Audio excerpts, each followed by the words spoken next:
Universitas Pembangunan Indonesia Manado.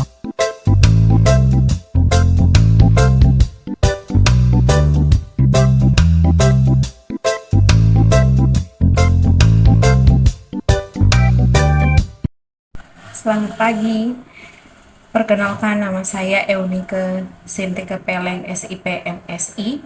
Saya merupakan dosen di program studi Ilmu Politik, Fakultas Ilmu Sosial dan Ilmu Politik Universitas Pembangunan Indonesia. Saya bergabung di UNPI Manado sejak tahun 2016 dan pada kesempatan saat ini saya akan menjelaskan salah satu mata kuliah yang saya ampu, yaitu mata kuliah Metodologi Ilmu Politik yang ada di semester 3. Dan mata kuliah ini bobot SKS-nya 3 SKS, dan mata kuliah ini juga mata kuliah wajib bagi mahasiswa program studi Ilmu Politik. Adapun deskripsi mata kuliah ini menjelaskan tentang bagaimana menggunakan metodologi dengan benar, memahami dimensi politik secara lebih sensitif, dan hendak melihat politik dari segi teorisasinya, bukan dari segi datanya saja. Sehingga ketika kita punya teori, kita bisa dengan mudah untuk membuktikan kebenaran teori itu justru dengan menjejer atau dengan menarasikan data, mengikuti logika berpikir dari perumus teori yang bersangkutan. Adapun capaian pembelajaran lulusan program studi yang terdiri dari 4 poin, yaitu ada sikap, ada pengetahuan, ada keterampilan umum, ada keterampilan khusus juga. Selamat sore semua. Jadi di pertemuan kita hari ini dalam mata kuliah Metodologi Ilmu Politik, orang akan masuk dalam pembahasan urgensi politik seperti memahami relasi ilmu dan kuasa, ilmu sebagai instrumen kekuasaan antara historitas dan normativitas.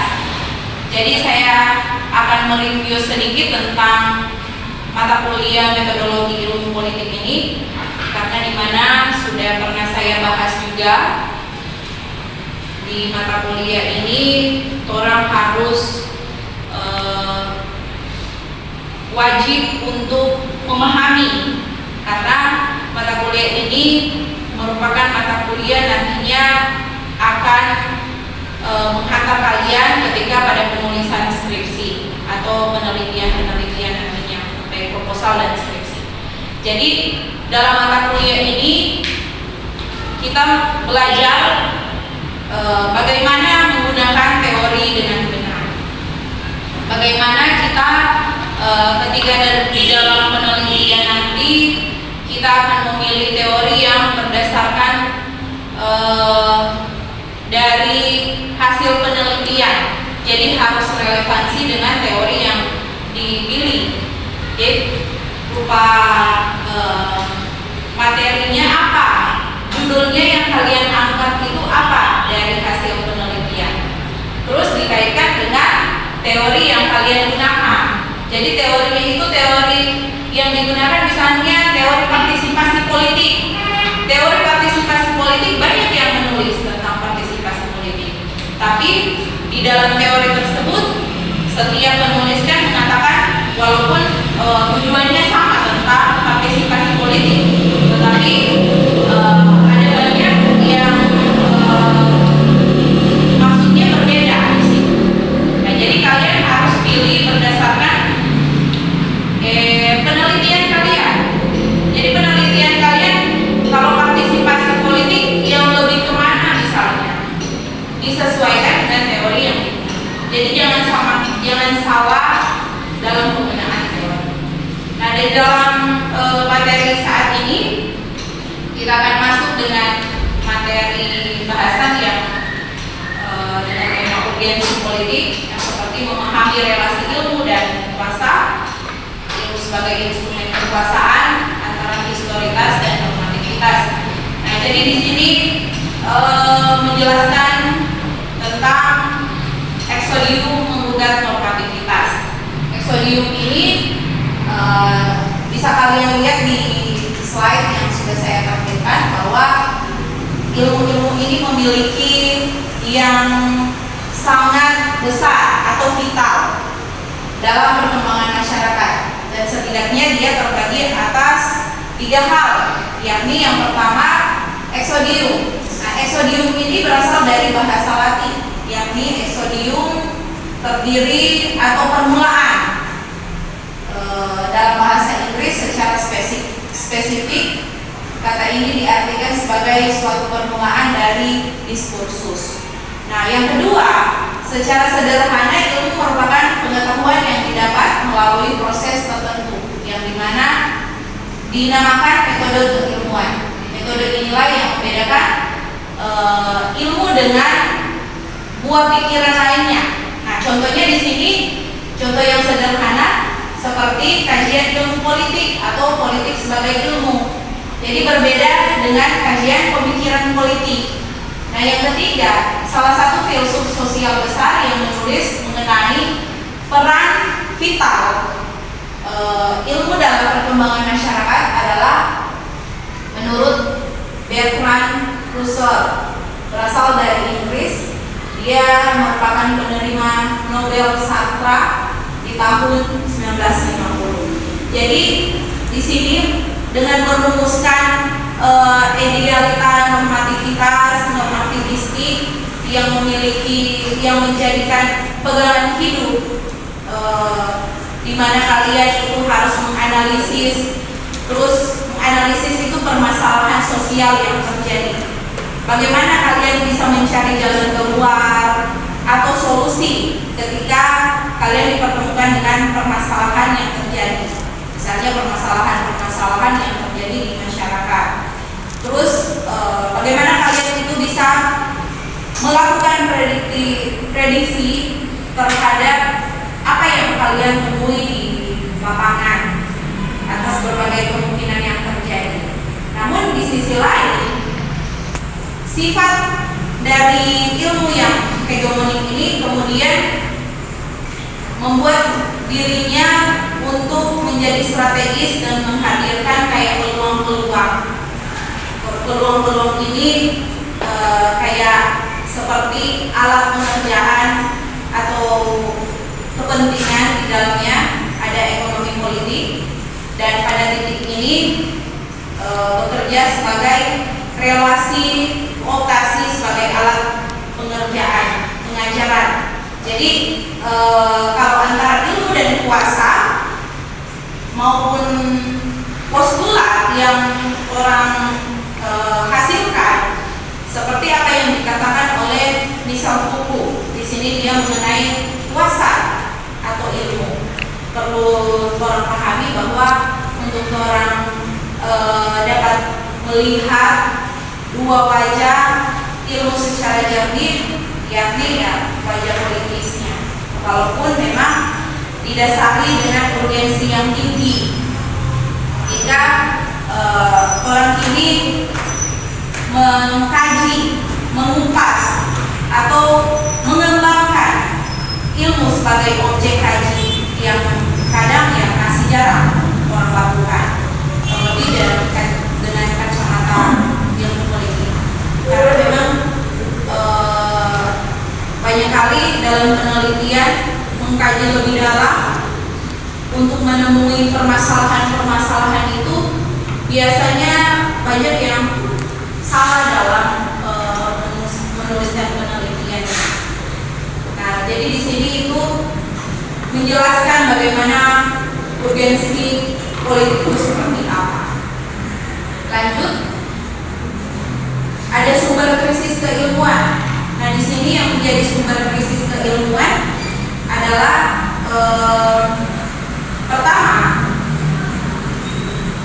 pertama di sini kampus selama ini diduduki oleh lembaga pendidikan dan pada lembaga keilmuan, sehingga ada yang dipedulikan adalah proses kelas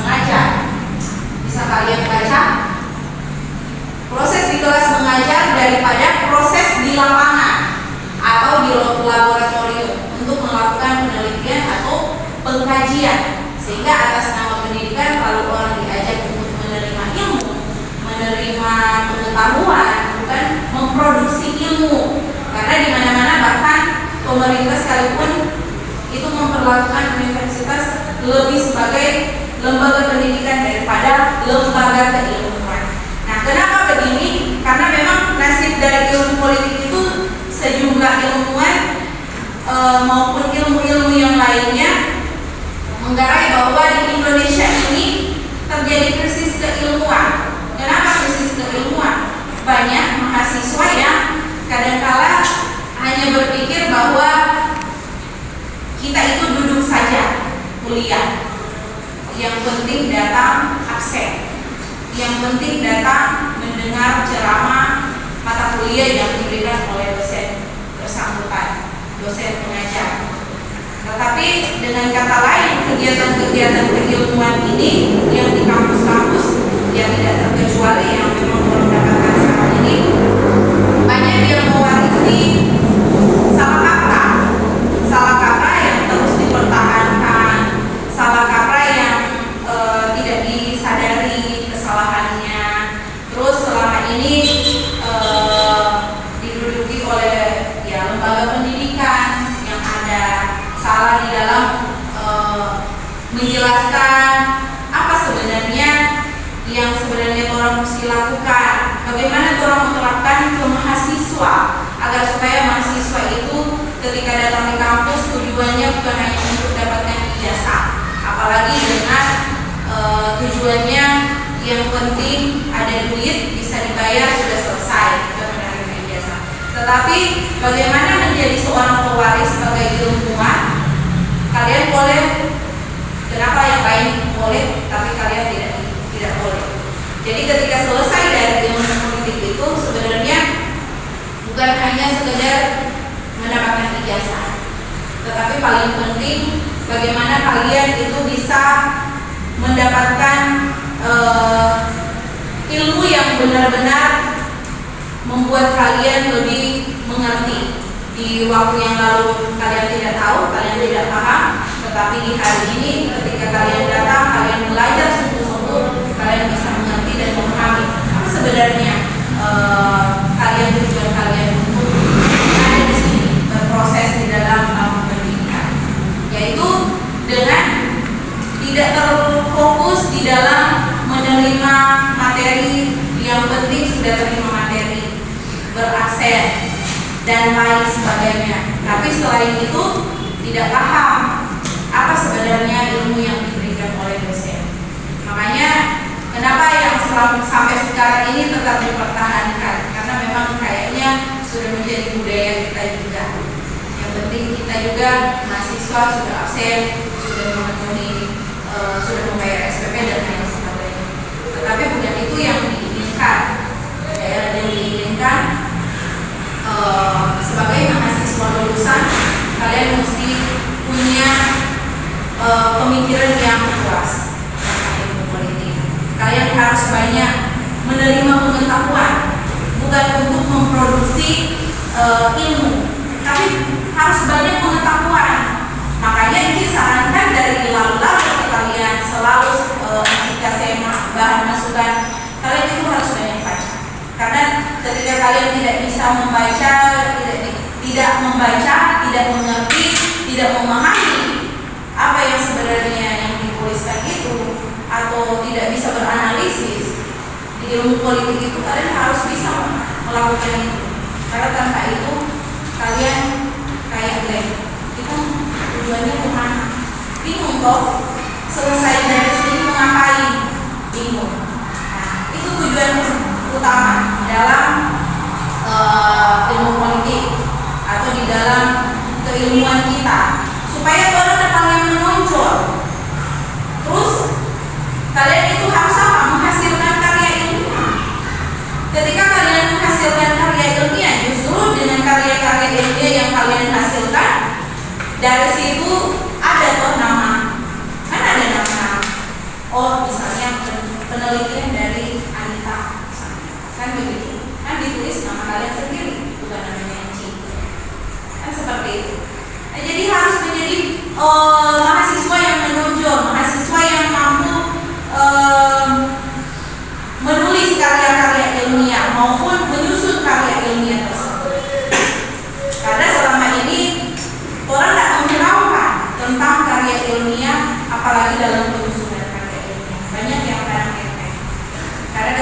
apalagi semester akhir ketika masuk di dalam penyusunan skripsi banyak kedapatan yang malah justru tidak bisa dalam menulis karya ilmiah sendiri. Ya, jadi itu di dalam apa yang menjadi bahasan di supervisis keilmuan kita. Dan selanjutnya kedua, dari kegiatan salah kakak ini orang belajar ilmu, ya tentunya tak terkecuali bagaimana orang menyusun naskah keilmuan yang lebih dipedulikan. Orang menyusun, dan sampai sekarang ini memang terjadi, hanya terjadi penyusunan naskah keilmuan, misalnya latar belakang, perumusan masalah dan sebagainya. Begitu toh yang terjadi selama ini. Tetapi tidak membahas bagaimana sebenarnya dengan lebih teliti dalam penulisan, agar supaya di dalam penulisan kalian itu bukan hanya terlihat sebagai tata naskah saja dalam penyusunan skripsi, tetapi menghasilkan penyusunan yang berkualitas, yang tidak asal-asalan, tidak hanya copy paste dari Google untuk dipindahkan ke penelitian Anda. Jadi itu yang dimaksud. Makanya Inci sudah sarankan ke kalian, jangan sampai di metodologi ilmu politik kalian tidak memahaminya, karena ketika selesai dari perkuliahan ini, kalian akan masuk di proposal dan skripsi, akan masuk di penelitian. Kita akan menjadi salah satu patokan di sini di mata kuliah ini, karena kita akan mengingat, oh iya, saya pernah memberikan ke kalian bahwa penelitian itu menulis tentang karya ilmiah, bagaimana menghasilkan karya ilmiah yang baik, di mana kita harus banyak belajar, selain membaca, kita memahami, bahkan beranalisis, serta menyusunnya bukan hanya karena tata naskahnya, asal harmoni sudah dapat tanda tangan. Oh, karena banyak tujuannya di sini apa? Sudah, yang penting sudah ada pembimbing 1, pembimbing 2, dan dekan. Yang penting sudah di ACC. Padahal sebenarnya bukan seperti itu tujuannya, ya. Jadi didasari semua itu ya orang menghasilkan karya-karya ilmiah yang di kemudian hari bisa digunakan juga menjadi referensi bagi orang lain, karena karya ilmiah itu bukan asal-asalan.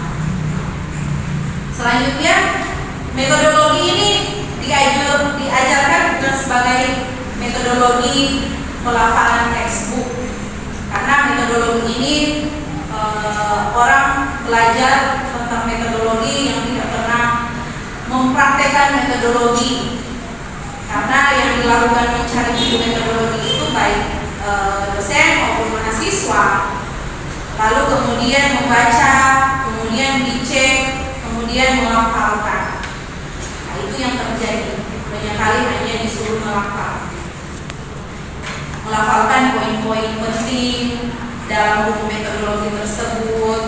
Kalau sudah tahu isi buku metodologi itu, sudah diasumsikan tahu metodologi itu dilakukan untuk orang bisa keluar dari kejemputan dari ilmu-ilmu ini.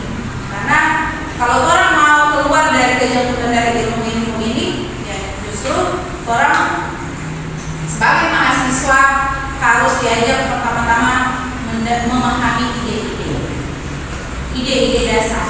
Kenapa kalian harus memahami ide-ide dasar? Kemudian memahami, manifestasikan. Terus ada contoh di sini. Contoh di sini supaya teori itu merupakan alat bantu. Misalnya begitu. Jadi jadikan teori ini merupakan alat bantu bagi kalian dalam penyusunan karya ilmiah. Bagaimana kalian bisa berpikir sehingga dengan memahami, menerapkan teori kita itu justru berpikir secara runtut. Karena teori di sini tidak banyak orang yang berpikir, ambil saja teori ini walaupun tidak relevan, tapi padahal salah. Seharusnya harus relevan dari pendahuluan, rumusan masalah, metode referensinya apa, teori yang digunakan apa, metode penelitiannya apa, dan pada akhirnya kalau deskripsi ada pembahasan. Nah, itu harus sebenarnya secara terstruktur, dalam artian kita menyusun bukan asal-asalan, apalagi dalam penggunaan teori, karena teori itu merupakan teori yang membawa kita untuk bisa menuliskan penelitian tersebut. Jadi kalian itu harus punya ide. Ketika kalian punya ide, kalian menuangkan ide-ide kalian itu lewat tulisan-tulisan atau karya-karya ilmiah. Ya. Lanjut, terampil dalam menggunakan teori. Jadi di dalam penggunaan teori ini, dalam rangka untuk bisa lebih terampil dalam menggunakan teori, kita itu justru perlu latihan banyak. Jadi perlu latihan banyak, di mana ya latihan itu sejatinya melakukan literatur review. Nah, berbicara tentang literatur review, Inci pernah menyampaikan ke kalian atau menyuruh kalian untuk membuat tugas. Banyak kali kan disuruh buat literatur review, pernah kan disuruh penelitian yang nantinya kalian akan teliti. Jadi sampai sini mungkin ada yang mau bertanya, dipersilakan. Ada? Baik, sebelumnya selamat sore. Nah, ini kan kita masuk terus langsung pada biasanya ada menyusun masalah politik. Nah, terus misalnya dalam satu masalah terus ada apa penelitian yang sama, terus di dalam penulisan skripsinya yang sama dengan hasil penelitian, terus bisa diajukan ada yang apa dia membaiki sama jadi ulang atau lanjut koi. Oke, cuma itu. Nah, jadi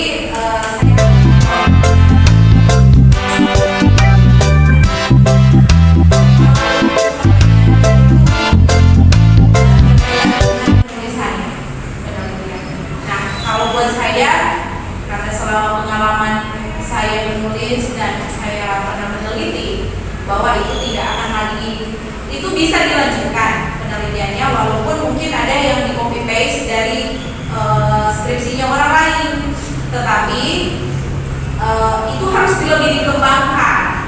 Itu menjadi referensi biasanya, referensi dari penulisan kita. Misalnya penulisan dari Enci mungkin yang sudah kalian dapatkan.